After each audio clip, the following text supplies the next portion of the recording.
मग भविष्य हे उज्ज्वल से कोणाचे। महाराष्ट्र हे नाव तयाचे, महाराष्ट्र नाव हे जयाचे। जय हो त्या महाराष्ट्राचे, जय हो या महाराष्ट्राचे। सामर्थ्य महाराष्ट्र लोकीचे, समर्थ लोक महाराष्ट्राचे। जय महाराष्ट्र, जय महाराष्ट्र, जय महाराष्ट्र, जय महाराष्ट्र। जय महाराष्ट्र, जय महाराष्ट्र, जय महाराष्ट्र, जय महाराष्ट्र।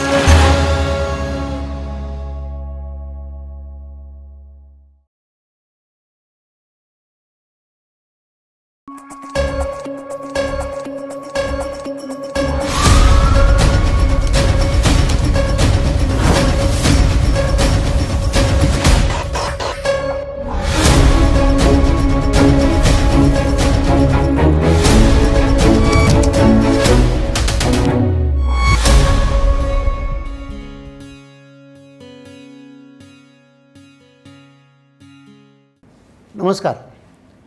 आपल्याबरोबर आहेत आदरणीय राजेशजी टोपे, आरोग्यमंत्री महाराष्ट्र राज्य. सर, आता आपल्याला करोनासह जगायचं आहे.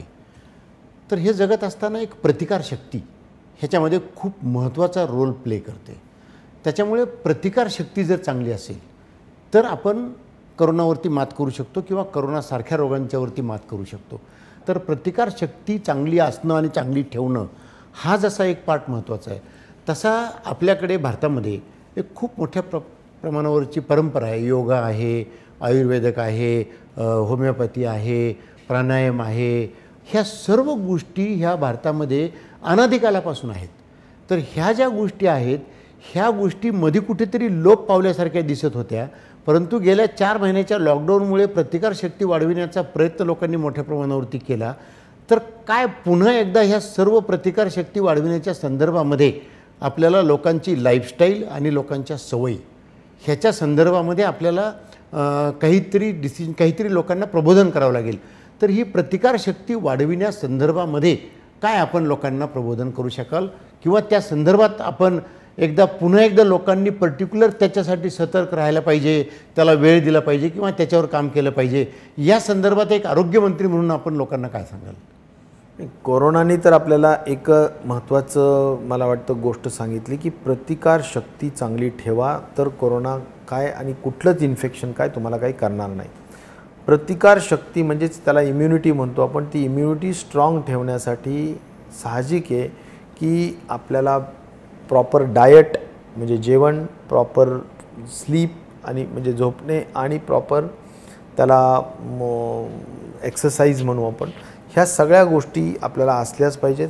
आणि मला असं वाटतं की या सगळ्यांचा एक परिणाम म्हणून आणि शेवटी काही प्रमाणात जेनेटिकल असतं, काही प्रमाणात, तर मला म्हणायचं जे काही असेल आपण प्रतिकारशक्ती चांगली ठेवणं हा सगळ्यात महत्त्वाचा विषय.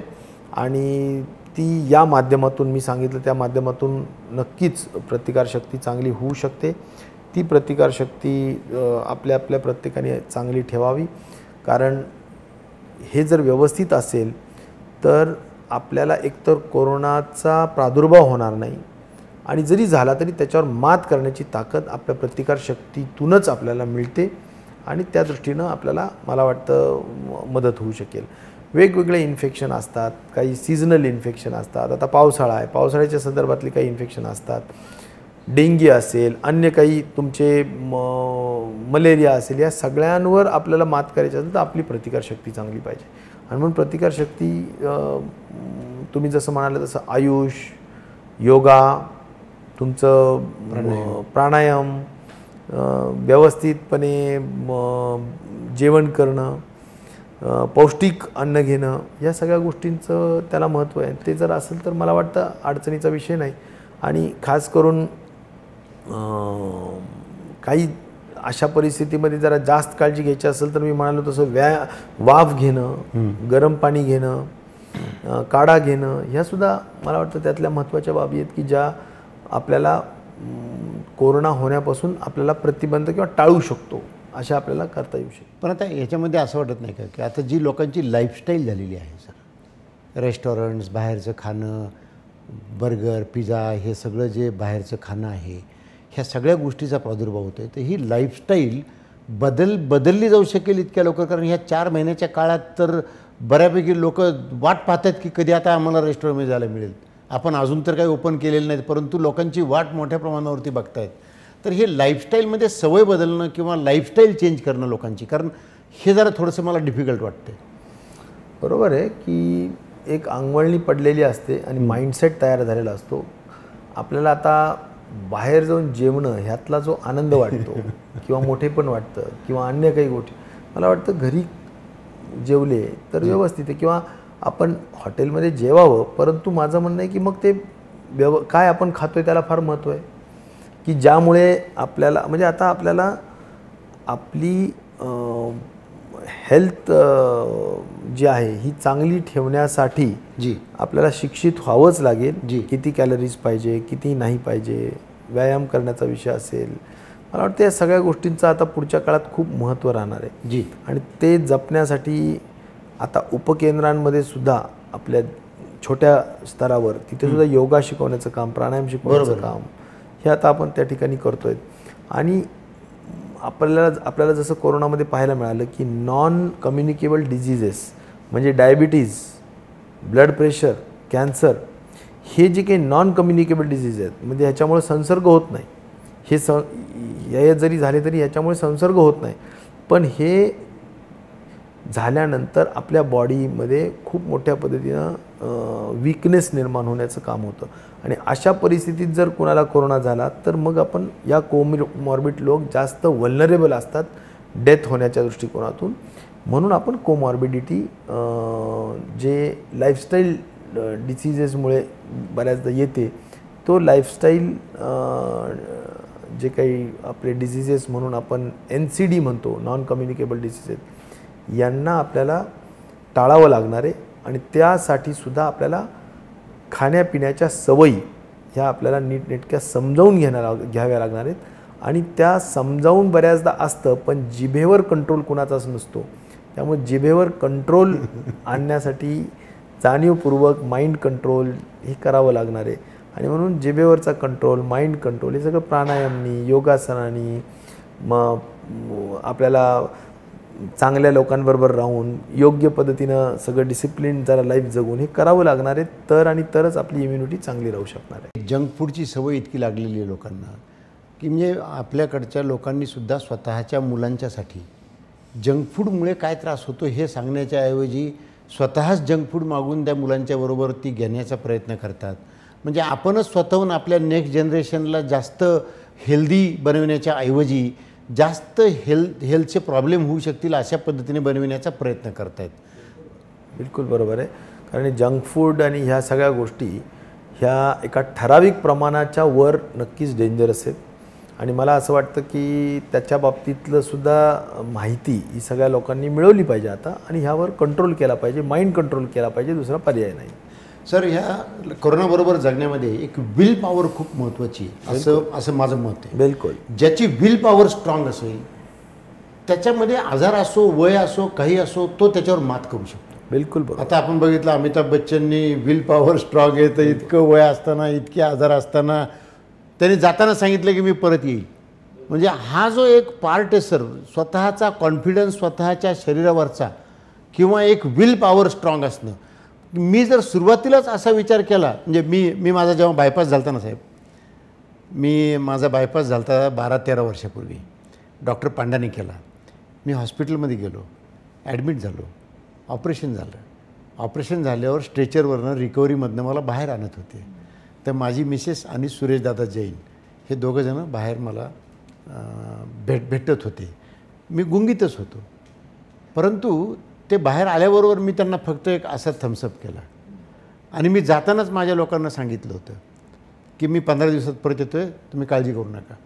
साहेब, मी 16व्या दिवशी ऑफिसमध्ये आलो, स्टाफ मीटिंग घेतली आणि स्टाफ मीटिंगमध्ये मी स्टाफला सांगितलं की मी स्वतः 8 तास ऑफिसमध्ये बसतो आहे, मला काही त्रास नाही आहे, मला परत कुणी तब्येत कशी आहे ते विचारू नका. म्हणजे याचा अर्थ तुमचा पॉझिटिव्ह दृष्टिकोन एक्झॅक्टली आणि तुमची इच्छाशक्ती, हां, ह्या दोन गोष्टी तुमची स्ट्रेंथ आहे, तुमची ताकद आहे, ज्याच्यामुळेच तुम्ही आज या वयामध्ये सुद्धा तुम्ही सगळ्यात फिट आहात. नाहीतर बरेच लोक मानसिकतासुद्धा नसते या वयात काम करण्याची, ज्या पद्धतीनं तुम्ही काम करताय जे आम्हाला माहिती आहे. मला असं वाटतं की तुमची जी शिस्त आहे, 4:30 वाजता उठून समजा तुम्ही 10 किलोमीटर फिरल्याशिवाय तुम्ही दिवस संपवत नाहीत, तर हा मला वाटतं की हा आता एक नियमाचाच भाग असला पाहिजे की चाललंच पाहिजे. आता जेवण प्रमाणात, वेळेवर जेवण, ह्या सगळ्या गोष्टी मला वाटतं. आणि पॉझिटिव्ह थिंकिंग, माइंडसेट जो असतो, बऱ्याचदा स्ट्रेस खूप असतो अलीकडच्या काळात, ह्या सगळ्या गोष्टींवर, स्ट्रेस मॅनेजमेंट वगैरेवर आता आमचा आरोग्य विभागसुद्धा निश्चित प्रकारे मी जाणीवपूर्वक त्याच्यात काम करायला भाग पाडेल. आता त्यांना NCD ज्याला मी म्हणेन, नॉन कम्युनिकेबल डिझीज, हे मुख्य कारण आहेत. लाईफस्टाईल डिझिजेस म्हणजे हे जे आहेत, डायबिटीज, ब्लड प्रेशर आणि कॅन्सर, हे लाईफस्टाईल डिझिजेसमुळे, लाईफस्टाईलमुळे निर्माण होणारे डिझिजेस आहेत. हे सगळे आजार जे आहेत ते लाईफस्टाईलच्या कारणांनी निर्माण झालेले आजार आहेत.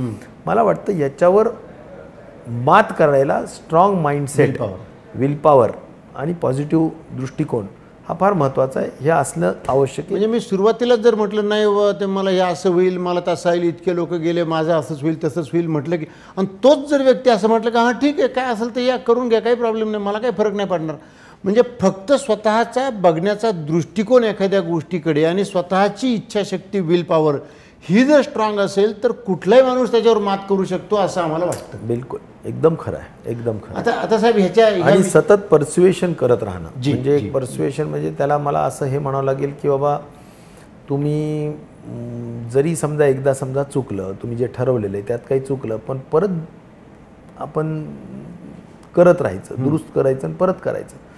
मला म्हणायचं सातत्याने पर्स्युएशन केल्याने सुद्धा आपल्याला या सगळ्या गोष्टीत यश मिळतं. त्यामुळं कधी कधी असं होतं आपल्याला की आपण पॉझिटिव्ह विचार नाही करत, निगेटिव्ह विचार करतो. पुन्हा पॉझिटिव्ह विचार करायला पाहिजे. बरोबर आहे. किंवा आपली कधी कधी मानसिकता किंवा आपली, तुम्ही जसं म्हणाले, इच्छाशक्ती, इच्छाशक्ती कधी कधी कमी होते. कमी जरी झाली पुन्हा वाढवायला पाहिजे, पर्यायच नाही. मला म्हणायचं पर्स्युएशन सातत्याने करून पॉझिटिव्ह आणि इच्छाशक्तीच्या बळावर आपल्याला पुढे जावं लागेल. आणि कोरोनासारख्या महामारीवर तर आपण विजय मिळू. बरोबर. पण आपल्या जीवनात सुद्धा आपल्याला यशस्वी व्हायचं असेल तर मला वाटतं की पॉझिटिव्ह विचार आणि विल पॉवर हे दोन महत्त्वाचे. अतिशय उत्कृष्ट. सर, गेले 6 महिने झालं कोरोनामुळे लॉकडाऊन आहे किंवा लोक घराच्या बाहेर पडू शकत नाहीत. अनेक लोकांच्या नोकऱ्या गेलेल्या आहेत. अनेक लोक छोटे मोठे धंदा करणारे जे त्यांचे धंदे गेलेले आहेत. अनेक लोकांचे पगार निम्म्यापेक्षा कमी झालेले आहेत. अनेक लोकांना वेगळ्या वेगळ्या प्रकाराने हानी सहन करावी लागते. एकही व्यक्ती असा नाही की जो करोनापासून प्रभावित झालेला नाही. 1 वर्षाच्या मुलापासून, 1 महिन्याच्या मुलापासून तर 100 वर्षापर्यंतचा प्रत्येक व्यक्ती प्रभावित झालेला हा पहिला अशा प्रकारचा आजार मी बघितलेला आहे किंवा अशा प्रकारचा डिझास्टर मी माझ्या जन्मल्यापासून आत्तापर्यंत बघितलेला आहे. तर ह्याच्यामुळे इतकं नुकसान लोकांचं झालेलं आहे. अनेक लोक खचलेले आहेत. गेल्या 2-4-5 महिन्याची गोष्ट वेगळी, पण इथून पुढच्या काळात ह्याची रिकव्हरी आर्थिकदृष्ट्या होणं लोकांची किंवा लोकांची मानसिकता जी आहे, सर, आत्महत्याचं प्रमाण इथून पुढे म्हणजे अतिशय वाईट वाटते मला सांगायला. मी जो काही अभ्यास करतो आहे त्याच्यावरनं मला स्वतःला असं वाटतं की इथून पुढे ह्या संपूर्ण आर्थिक दृष्टिकोनातूनच्या आत्महत्या वाढण्याचा प्रकार वाढेल. कारण जसं जसं त्यांच्या अंगावर येईल, जसं जसं लोक त्यांना पैसे मागायला लागतील, पैसे द्यावे लागतील किंवा जसं ते नोकरी गेल्यामुळे मिळणार नाही काही, त्यावेळेस जो काही प्रकार होईल हा प्रकार जरा जास्त लोकांना मानसिकतेला हानी पोहोचवणार आहे. साहेब, हा अतिशय महत्त्वाचा चॅप्टर आपल्या सर्वांच्या समोर आहे करोनासह जगण्यासाठी. एकीकडून मला पैसा नाही, दुसरीकडून मला करोनाशी लढायचं आहे. माणूस शेवटी वैतागतो. तर ह्या वैतागण्यापासून माणसाला कसं दूर केलं पाहिजे? मला एक नक्कीच आहे की काउन्सिलिंग करणं हा सध्या महत्त्वाचा विषय आहेच. मी मुद्दाम एक सांगेल की आता शेवटी महत्त्व कशाला दिलं पाहिजे, आपल्या जगण्यालाच महत्त्व द्यावं लागेल आणि त्यासाठी प्रॉपर काउन्सिलिंग करणं, यासाठी सायकेट्रिस्ट आणि सायकॉलॉजिस्ट यांचा वापर करून जे मानसतज्ञ असतील किंवा या लोकांना आपल्याला कामाला लावावं लागेल. सातत्याने अशा पद्धतीनं फ्रस्ट्रेट झालेले किंवा डिप्रेस झालेले जे लोक असतात त्यांना आपण काढावं लागेल आणि त्यांना बसून काउन्सिलिंग करावं लागेल. मला वाटतं हे करणं गरजेचं आहे, कारण हा क्षणिक भाग आहे. परंतु त्यांना हे सांगणं गरजेचं आहे की बाबांनो, आपल्या जीवनात आपण पुन्हा कमवू. तुम्ही म्हणता नोकरी परत येईल, तुझ्या हातात स्किल आहे ना, तुझ्याजवळ नॉलेज आहे ना, तर तुला परत मिळेल. तुझ्याजवळ बुद्धिमत्ता असेल ना, तर तुझा बिझनेस पुन्हा उभा राहील. बरोबर आहे. आणि तुझी शेती खराब झालेली आहे ना, तर पुन्हा तू जरी उभा राहिलास, आत्महत्या वगैरे हा विचार सोडून आपण जर पुन्हा उभा राहिला तर पुन्हा व्यवस्थित पाऊस पडेल. आणि मला वाटतं की सरकारसुद्धा, केंद्र सरकार असेल, राज्य सरकार असेल, यांचा हातभार लावणंसुद्धा या सगळ्या परिस्थितीला गरजेचं आहेच. आणि त्या अनुषंगाने मला वाटतं की मोठे पॅकेजेस राज्य सरकारने सुद्धा देण्याचं ठरवलेलं आहे की जेणेकरून प्रत्येक सेक्टरमध्ये जिथे जिथे लोकांची आर्थिक नुकसान झाली आणि मानसिकता त्याच्यामुळे खराब झालेली आहे, अशा परिस्थितीत सरकारकडून सुद्धा सर्व पद्धतीनं आधार देण्याचं काम जनतेला केलं जाणार आहे, केलं जात आहे. आणि त्यामुळं जनतेने कुठेही निराश होता कामा नये, खचून जाता कामा नये आणि हिमतीनं उभा राहिलं पाहिजे, खंबीरपणे उभा राहिलं पाहिजे. आपली प्रबळ इच्छाशक्तीच्या बळावर आपण पुढं जात राहिलं पाहिजे. आणि मला वाटतं की सकारात्मकता हा जीवनाचा फार अविभाज्य भाग असला पाहिजे. तो सकारात्मकता आणि ती जिद्द, ती लढण्याची जिद्द, ती चिकाटी, मला वाटतं याच भरोशावर आज कितीही वाईटातले वाईट प्रसंगातून आपण पुन्हा उभा राहू शकतो. तीच मानसिकता निर्माण करण्याची आवश्यकता आहे. कोरोनामुळे जरूर नुकसान झालं आहे, पण असं झालेलं नाही की आपल्याला कोरोनाने सगळ्यांना संपवून टाकलं आहे. बिलकुल नाही. कोरोनाने आपल्याला काही प्रमाणात भीती दाखवली आहे, काही प्रमाणात आपलं आर्थिक नुकसान केलं असेल, पण आपलं मानसिकता संपून टाकली आहे किंवा आपल्याला सगळ्यांना पूर्ण नेस्तनाबूत केलं आहे असं अजिबात नाही. मनुष्य प्राणी फार स्ट्रॉंग आहे, फार पॉवरफुल आहे. आणि मला वाटतं की त्याच्या या सगळ्या सशक्तपणाने पुन्हा आपल्याला उभा राहणं मला वाटतं ही काळाची गरज आहे. साहेब, हे जसं करोनाचं हे सगळं झालं, कुठलाही डिझास्टर, मी आत्तापर्यंत 27 डिझास्टरमध्ये काम केलं 35 वर्षात. ह्या प्रत्येक डिझास्टर होतो हा तर वाईट आहे, त्याच्यामुळे अनेक लोकांचं नुकसान होतं जसं झालं आहे.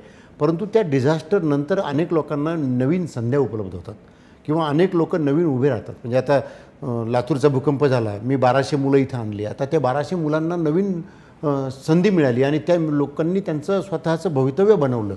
तसं यातून सुद्धा ह्या संकटातून बाहेर पडत असताना काहीतरी लोकांना एक नवीन ह्याच्यामधनं शिकायला मिळेल किंवा लर्निंग मिळेल किंवा ह्याच्यामधनं काही मिळेल, अशा काही प्रकारची काही आपल्याला वाटते का? काही नाही, लर्निंग मला वाटतं एकच की आपल्याला कोरोनाने सुदृढ राहायला शिकवलं. Correct, very good. फार महत्त्वाचा लेसन येतो की सुदृढ राहा, निरोगी राहा. तर तुम्हाला अशी कुठली संकट अचानक आलं, उद्भवलं तरी ते तुम्हाला हात लावू शकणार नाही. आणि त्यामुळे तुम्ही सुदृढ आणि निरोगी व्यक्तीला अजिबात कोणी हात लावू शकत नाही.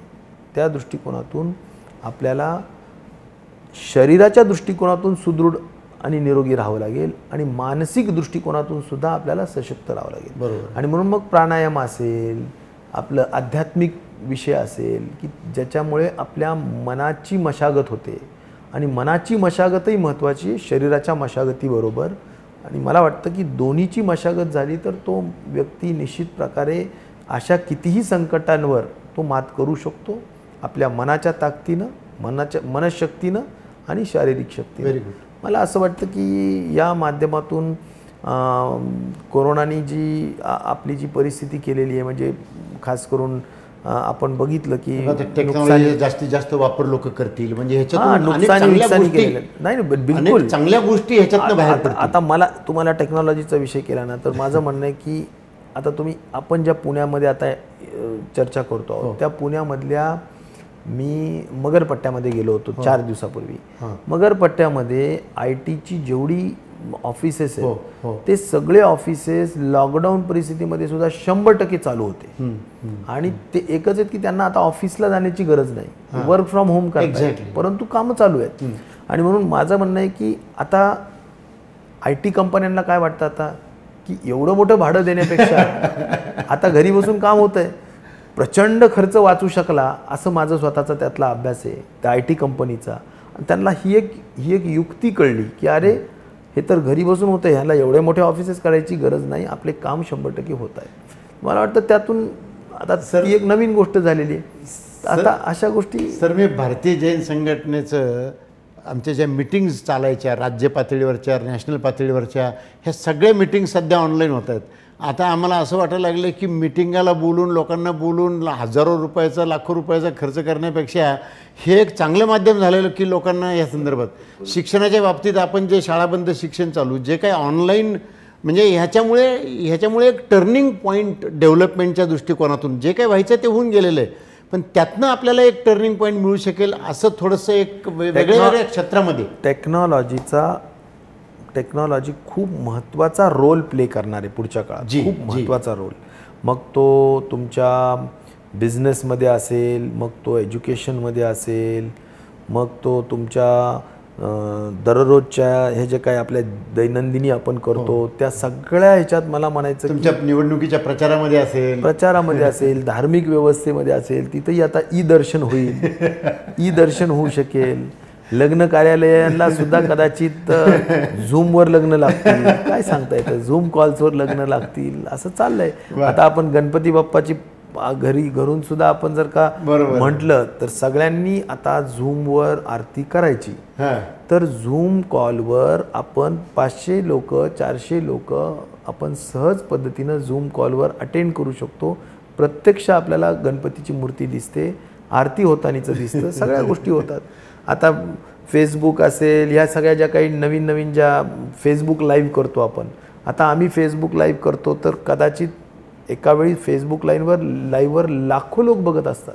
सर, आपणच एक खूप मोठं उदाहरण घडून दिलेलं आहे. हो, 8 दिवसापूर्वी जेव्हा 10-12 दिवसापूर्वी जेव्हा आपल्या मातोश्रीचं निधन, बिलकुल, मला कल्पना आहे सर की आपल्या मतदारसंघामध्ये आपल्यावरती लोक किती प्रेम करतात. अगदी कुठल्याही गावात गेलं तर 5-10, 2-5 हजार लोक, करोना असताना सुद्धा लोक तुमच्या पाठीमागे असतात प्रत्येक गावागावात. कारण माझे कार्यकर्ते प्रत्येक भागात तिथे मला माहिती आहे. मी स्वतः तुमच्या मतदारसंघात 4 दिवसापूर्वी येऊन गेलेले, 5 दिवसापूर्वी. आणि जेव्हा आपल्या मातोश्रीचं निधन झाल्यानंतर अनेक लोकांची गर्दी, तुडुंब गर्दी भरली असते. पण आपण एक आवाहन केलं लोकांना की बाबांनो, तुम्ही घरी बसा आणि घरून तुम्ही आशीर्वाद द्या. आणि तुम्ही ते ऑनलाईन केलं आणि लोकांना सांगितलं की हे तुम्ही दिशा दाखवून दिली. साहेब, एक महाराष्ट्राचे आरोग्यमंत्री एक अशा प्रकारची दिशा महाराष्ट्राला लावत आहेत की स्वतःच्या घरामध्ये आईचं निधन झाल्यानंतर हजारो लाखो लोकांनी येऊन गर्दी करण्यापेक्षा हा संसर्ग टाळण्यासाठी स्वतःहून त्यांनी लोकांना आवाहन केलं की तुम्ही येऊ नका, तुमच्या घरूनच तुम्ही आशीर्वाद द्या.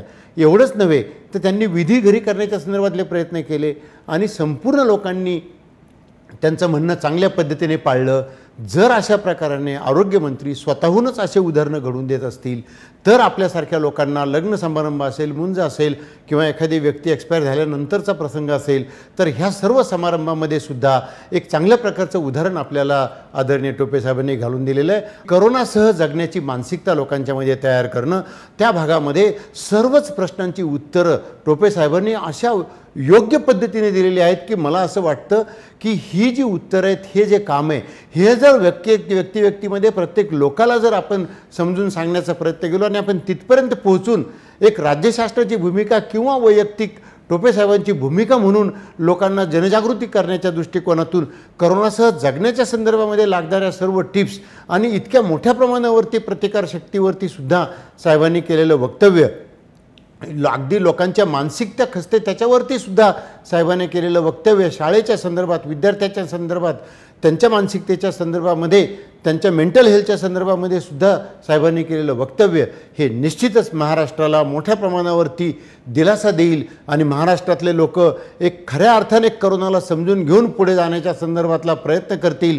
संपूर्ण देशामध्ये महाराष्ट्र हे एकमेव राज्य असं आहे की त्या ठिकाणी आरोग्यमंत्र्यांनी जनजागृतीसाठी, लोकांच्या मनातली भीती दूर करण्यासाठी, गैरसमज दूर करण्यासाठी, करोनाची इत्तमभूत माहिती लोकांना देण्यासाठी, प्रत्येक गोष्ट कशी असते ती समजून सांगण्यासाठी अशा प्रकारचा प्रयत्न करतायत. आणि खरोखरच टोपे साहेब, तुम्हाला मी धन्यवाद देऊ इच्छितो की ह्या सत्रामध्ये आपण अतिशय चांगल्या पद्धतीने लोकांना करोनासह जगण्याच्या संदर्भातली मानसिकता तयार करण्याचं मार्गदर्शन हे आपण अतिशय चांगल्या पद्धतीने केलं. याबद्दल धन्यवाद. नमस्कार.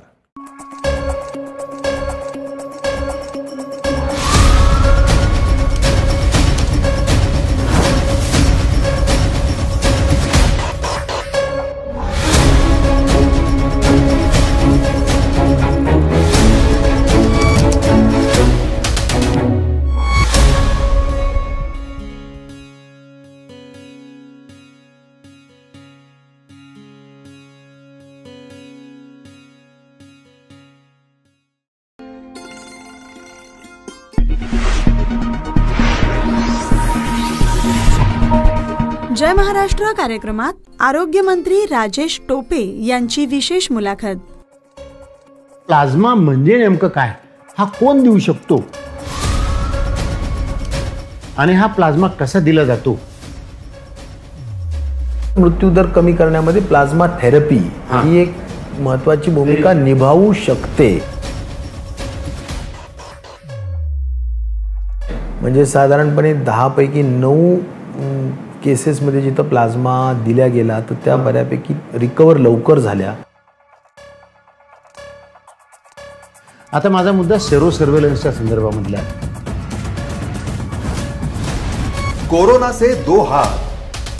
महाराष्ट्राचे आरोग्य मंत्री माननीय श्री राजेश टोपे व ज्येष्ठ समाजसेवक श्री शांतीलाल मुथा यांचे चर्चासत्र भाग 6 कोरोना, प्लाझ्मा व सेरो सर्वेलन्स. सोमवार 7 सप्टेंबर रात्री 9 वाजता फक्त DD सह्याद्रीवर.